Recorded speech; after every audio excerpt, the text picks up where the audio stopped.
وہ ہے oral sex کا ایشو، جس کی مختلف شکلیں جو ہیں وہ معاشرے کے اندر رائج ہیں، کچھ صحیح ہیں کچھ غلط ہیں۔ اس میں بنیادی اصول آپ سمجھ لیجئے، اور وہ ہے سورۃ البقرہ کی آیت نمبر 187۔ السلام علیکم ورحمۃ اللہ وبرکاتہ۔ اورل سیکس کے ایشوز، وائف کا دودھ ملک پینا، اس چیز کے بارے میں علی مرزا نے قرآن سے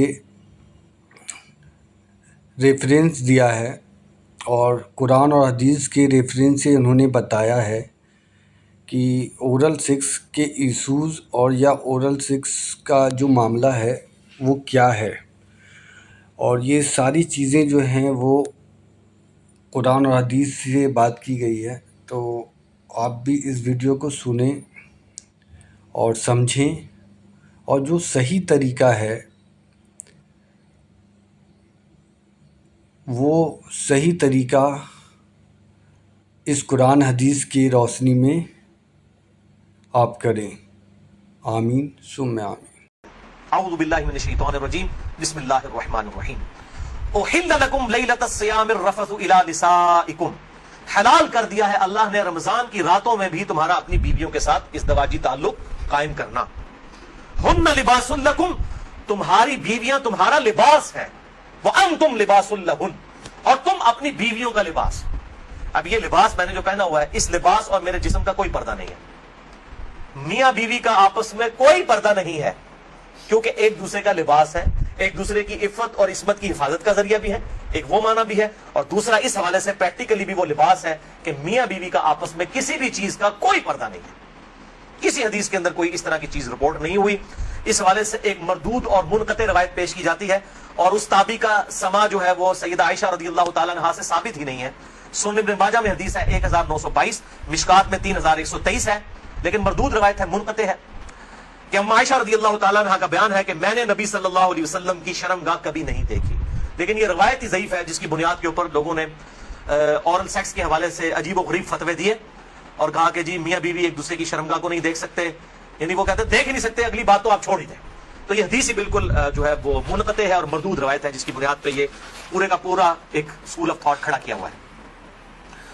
بھائیو، اسلام میں ایز سچ اورل سیکس کی کوئی ممانعت نہیں آئی، سوائے وہ قوم لوط والا جو اینل سیکس ہے اس کو ضرور ایڈریس کیا گیا۔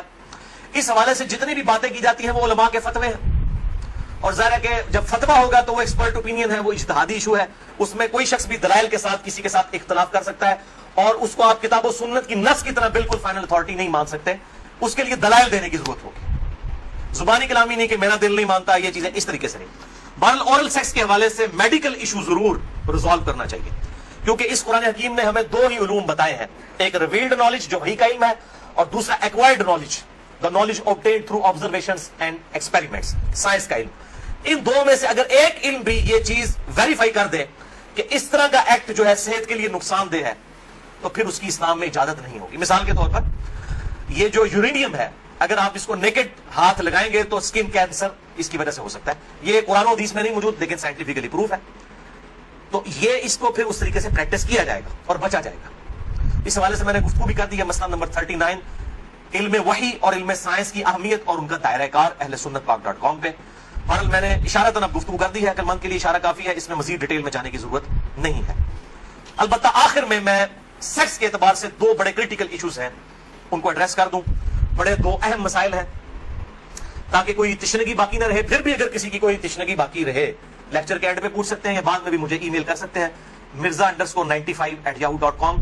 اور ای میل کے حوالے سے میں آج کل بڑی آزمائش سے گزر رہا ہوں، ای میلز جو ہیں وہ سینکڑوں ہزاروں تک پہنچ جاتی ہیں، اس لیے بعض اوقات 7-8 دن لگ جاتے ہیں میں جواب، یعنی پہلے تو ایک دن میں دے دیتا تھا، اب وہ ایک ہفتے سے بھی بڑھ جاتا ہے۔ یہ تو ابھی شکر ہے جو اہل سنت پاک .com پہ آتی ہیں وہ ہمارے فرحان بھائی جواب دیتے رہتے ہیں، ورنہ وہ بھی دینی پڑے، اور واٹس ایپ کا جو علیحدہ سے معاملہ میں نے تو وہ مصیبت پالی نہیں ہوئی ہے، کیونکہ میں اس کو مینج کر نہیں سکتا۔ تو یہ آخر میں دو اہم ترین مسائل میں نے بیان کرنے تھے اسی سیکس ڈسپلن کے پوائنٹ آف ویو سے۔ پہلا مسئلہ ہے وہ ہے بڑی عمر کی رضاعت کا مسئلہ، یعنی اگر میں کھل کے بیان کروں کہ اگر کوئی مرد اپنی بیوی کے پستان سے دودھ پی لے تو کیا اس سے رضاعت ثابت ہوگی، کیا نکاح ٹوٹ جائے گا، کیا اس طرح کا کوئی معاملہ ہو جائے گا؟ کیونکہ امام ابن تیمیہ نے اس قسم کا فتویٰ دیا، اور وہ آج تک جو ہے وہ اہل حدیث کے گلے میں فٹ ہوا ہے، سارے تو نہیں، مطلب جو اہل علم ہے وہ تو سمجھتے ہیں کہ فضول فتویٰ تھا، ان کے نزدیک تو اس طریقے سے رضاعت ثابت ہو جائے گی اور نکاح بھی ٹوٹ جائے گا. تو میں اس کو ایڈریس کرتا ہوں. صحیح بخاری اور صحیح مسلم کی متفق علیہ حدیث ہے. بخاری میں 5099 5099، مسلم میں 3568 3568، اور مشکات میں بھی ہے انٹرنیشنل نمبر کے مطابق 3161، کہ آپ صلی اللہ علیہ وسلم نے ارشاد فرمایا کہ جو رشتے دودھ کی وجہ سے، جو رشتے جو ہے وہ نسب کی وجہ سے حرام ہوتے ہیں، وہی رشتے دودھ پینے کی وجہ سے بھی حرام ہو جاتے ہیں. یعنی اگر دو مختلف ماں باپ والے بچوں نے کسی ایک کامن عورت کا دودھ پی لیا ہے تو اس عورت کی جو اولاد ہے وہ ان کے بہن بھائی بن جائیں گے دودھ کے رشتے کی وجہ سے. تو جس طریقے سے نسب جو ہے وہ حرمت والا رشتہ بنا دیتا ہے، اسی طریقے سے رضاعت کا رشتہ دودھ پینے کی وجہ سے بھی اسٹیبلش ہوتا ہے، اور وہ ایک دو بار دودھ پینے سے نہیں. وہ صحیح مسلم میں 3597 نمبر حدیث ہے، مشکات میں 3167 3167، کہ کم از کم 5 مرتبہ اگر کوئی عورت دودھ پلا دے کسی بچے کو تو پھر وہ بچہ جو ہے اس عورت کی جو ڈائریکٹ اپنی اولاد ہے اس کا وہ بہن بھائی بن جائے گا 5 دفعہ کم از کم. تو وہ محرمات ابدیہ میں داخل ہو جائے گا، جن کا ذکر سورۃ النساء کی آیت نمبر 23، چوتھے پارے کی آخری آیت ہے سورۃ النساء آیت نمبر 23 میں. ہمیشہ کے لیے جو حرمت والے رشتے ہیں، یعنی ماں باپ کے ساتھ، اس طریقے سے دادی دادا، اس طریقے سے چچا تایا ماموں، یہ سارے رشتے جو حرمت والے ہیں وہ اسی ایک آیت کے اندر بیان ہوئے ہیں، سورۃ النساء آیت نمبر 23. بھائیو، اس حوالے سے جو احادیث کچھ پیش کی جاتی ہیں کہ اگر کوئی عورت پیالے میں اپنا دودھ نکال کے کسی مرد کو پلا دے تو وہ اس کے ساتھ حرمت والا رشتہ اس کا اس طریقے سے بن جائے گا، تو وہ اس کے لیے محرم ہو جائے گی، تو وہ احادیث منسوخ ہیں، اور ان کی ناسخ حدیث صحیح بخاری اور صحیح مسلم دونوں میں موجود ہے. اب امام ابن تیمیہ ان حدیثوں کے اوپر عمل کر کے انہوں نے فتویٰ دے دیا کہ اگر کوئی مرد اپنی بیوی کا دودھ پی لے تو نکاح بھی ٹوٹ گیا، ہمیشہ کے لیے وہ حرام ہو گئی. اور یہ سارا معاملہ، حالانکہ یہ حدیث موجود ہے بخاری اور مسلم دونوں میں.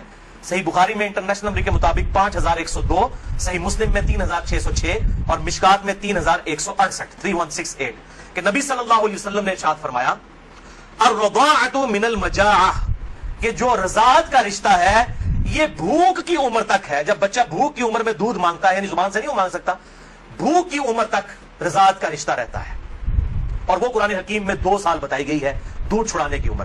تو آپ صلی اللہ علیہ وسلم نے کلیئر کٹ فرما دیا کہ جو دودھ چھڑانے کی عمر ہے اس دوران اگر کوئی بچہ دودھ پی لے، اور وہ بھی صحیح مسلم کی حدیث کے تحت 5 مرتبہ، تو تب رضاعت کا رشتہ، دودھ کا رشتہ اسٹیبلش ہوگا، ورنہ نہیں ہوگا.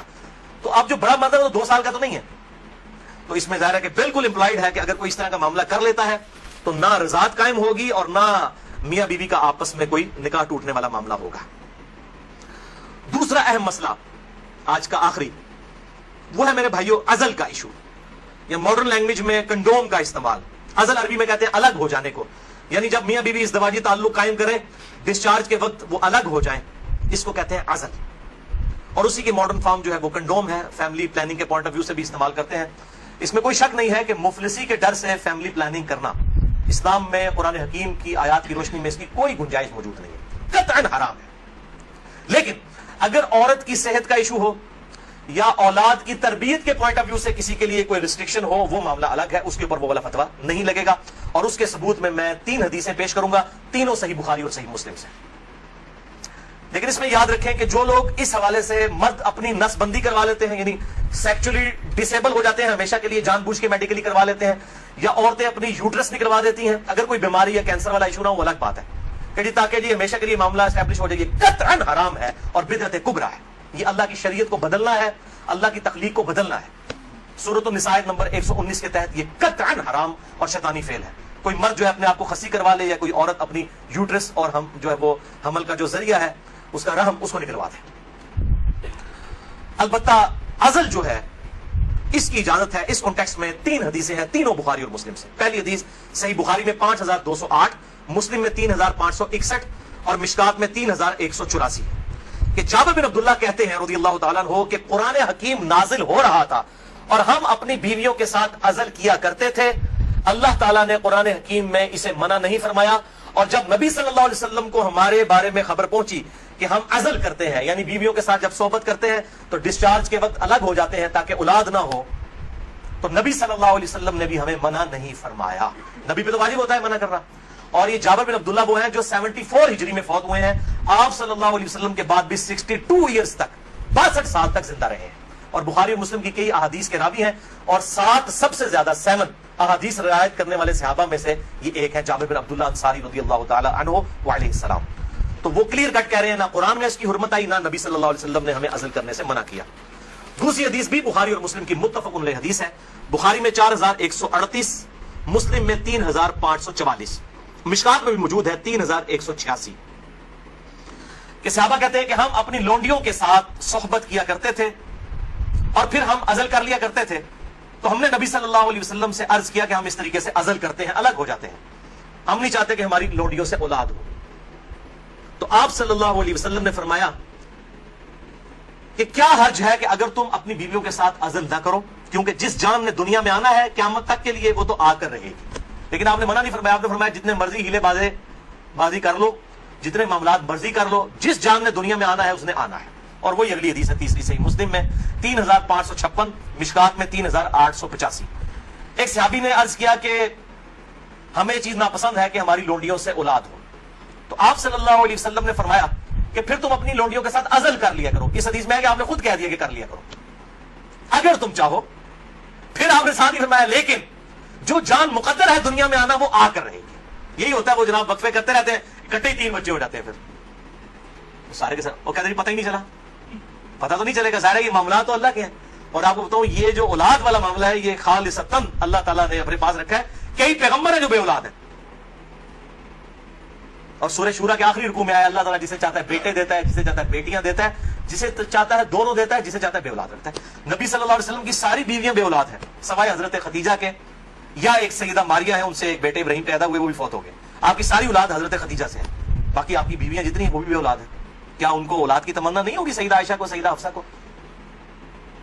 ہوگی, لیکن یہ ایکسکلوسیو اللہ تعالیٰ کا ڈیسیجن ہے. تو آپ صلی اللہ علیہ وسلم نے فرمایا کہ جو جان مقدر ہے وہ آ کر رہے گی. پھر کچھ عرصے کے بعد وہ صحابی حاضر ہوئے اور کہا یا رسول اللہ میری لونڈی جو ہے وہ تو امید سے ہے, حاملہ ہو گئی ہے. آپ نے فرمایا میں نے تجھے کہا نہیں تھا کہ جو اولاد مقدر میں ہے وہ آ کر رہے گی, اس کو کوئی نہیں روک سکتا. تو یہ چیزیں انسان اگر سمجھتا ہے رک جائے تو ایسا نہیں. لیکن یہ یاد رکھیے یہ لونڈیوں والا معاملہ ہے جو آزاد عورت ہے, کیونکہ ہماری بیویاں تو لونڈیاں نہیں ہوتی ہیں, تو آزاد عورتیں ہیں. آزاد عورت کے ساتھ عزل کرنے کے لیے بیوی کی اجازت کی بھی ضرورت ہے. مرد اپنی مرضی سے ڈیسیژن نہیں کر سکتا. یہ ساری احادیث لونڈیوں سے ریلیٹڈ ہے. آزاد عورت اور بیویوں کے معاملے میں میاں بیوی دونوں کا راضی ہونا ضروری ہے. لہذا اس حوالے سے صحیح مسلم سے ایک حدیث جو پیش کی جاتی ہے اور کچھ اور روایتیں کہ عزل کرنا گویا کہ زندہ بچے کو گاڑ دینا ہے یا اولاد کا قتل ہے, وہ تمام احادیث کراہت کے اوپر مبنی ہے یا پھر وہ منسوخ تصور کی جائیں گی ان احادیث کی روشنی میں. اور الحمدللہ اسی پہ امت کا اجماع ہے. عزل کے جواز کے سب لوگ قائل ہیں, جس کی ماڈرن فارم جو ہے وہ کنڈوم کا استعمال ہے. لیکن اگر ایک دفعہ پریگنینسی آئیڈینٹیفائی ہو جائے, خواہ ایک دن کی ہو, لوگ پوچھ رہے ہوتے ہیں جی علیحدہ 40 دن ہی گزرے نا جی, 40 دن کے اندر ایک دن کی بھی پریگنینسی ہو, اس کو ضائع کروانا قطعاً حرام, گناہ کبیرہ ہے, اولاد کا قتل ہے, خواہ ایک دن کی ہو. کوئی اس میں نہیں ہے جی چوتھے مہینے روح ڈالی جاتی ہے. بھائی چوتھے مہینے روح ڈالی جاتی ہے تو اس سے پہلے کیا ہوتا ہے, بچہ بڑا تو ہو رہا ہوتا ہے. روح کے ساتھ زندگی کا ایشو اور ہے, روح کے بغیر بھی ایک زندگی ہے, وہ ایشو اور ہے.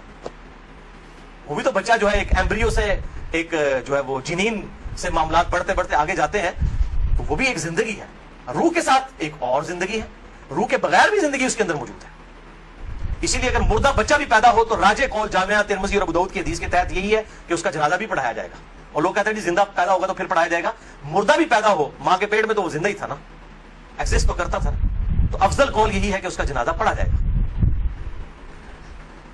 تو یہ میرے بھائیوں کچھ اس حوالے سے چیزیں تھیں جو میں نے بیان کر دی. البتہ اگر کسی عورت کی زندگی موت کی کشمکش بن جائے, اس صورت میں اگر وہ پریگنینسی کا بھی ضائع کروا دیتی ہے پھر اس میں شریک گرفت نہیں. لیکن زندگی موت کی کشمکش اس سے کم پہ نہیں, صحت کا معاملہ نہیں, بیوی کمزور ہے یہ معاملہ نہیں, واقعی زندگی موت کی کشمکش بن جائے تو پھر وہ اسی طریقے سے جو سورۃ النحل کے اندر آیا کہ اس وقت تو اگر کوئی کلمہ کفر بھی کہہ دے اور دل میں ایمان ہو تو اللہ تعالیٰ گرفت نہیں فرمائے گا. اور اس حوالے سے ہمارے پڑوسی ملک انڈیا کے اندر آج سے کئی سال پہلے, تقریباً 15 سال پہلے کی رپورٹ ہے کہ روزانہ 3000 بچیاں ماں کے پیٹ کے اندر ہی پریگنینسی ان کی ضائع کر دی جاتی ہے جب یہ پتا چلتا ہے کہ یہ بچیاں ہیں. یعنی قرآن اگر کہتا ہے نا بچیوں کو دفن کرنا یہ گناہ کبیرہ ہے, تو یہ گناہ آج تک چل رہا ہے. بیسک ہیومن انسٹنکٹ تو بدلی نہیں ہے نا. 3000. اسی وجہ سے انڈیا میں مردوں کی تعداد عورتوں سے زیادہ ہے. ویسے آپ حیران کن بات آپ کو بتاؤں, اس سال پاکستان کی رپورٹ بھی آئی ہے پہلے پاکستان میں 52% عورتیں تھیں اور 48% مرد تھے، لیکن اب مردوں کی پرسنٹیج عورتوں سے پاکستان میں بھی بڑھ گئی ہے، اور اس کی مین ریزن یہی ہے۔ یہ بہت بڑا گناہ ہے اور اللہ تعالیٰ پالنے والا ہے۔ 1901 کے اندر، یعنی جب 20ویں صدی کا آغاز ہوا، 1 ارب آبادی تھی، پھر اللہ تعالیٰ نے سائنس کی ترقی کرائی، انسان نے بیماریوں کا کنٹرول اس فزیکل فینومینا آف نیچر سے سیکھ لیا، اور اس وقت 1901 میں کہا جاتا تھا کہ 2001 کے اندر اگر دنیا کی آبادی ڈبل ہو گئی نا تو روٹی نہیں کوئی کسی کو ملے گی۔ اس وقت 1 ارب تھی 100 سال پہلے، یا آج سے 116 سال پہلے، تو 100 سال کے بعد 2 ارب آبادی نہیں ہوئی ہے، 3 ارب بھی نہیں ہوئی، 4 ارب بھی نہیں ہوئی، 5 ارب بھی نہیں، 6 ارب بھی نہیں، 7 ارب آبادی ہو چکی ہے، لیکن زمین نے اپنے خزانے اگل دیے۔ آپ جدھر جائیں، میں قسم سے منڈی سے گزرتا ہوں، اتنا فروٹ ہے ختم نہیں ہوتا۔ اس وقت موچی جوتیاں بناتے تھے، آج چائنا نے مشینوں کے اوپر اتنی جوتیاں بنا دی ہیں کہ دنیا میں 6 ارب انسان، اگر ہر انسان 10 جوڑے بھی خرید لینا، وہ ختم نہیں ہوتے۔ تو سائنس نے ترقی کی ہے۔ جس زمین سے 40 من گندم نکلتی تھی، آج 400 من نکل رہی ہے، 10 گنا زیادہ۔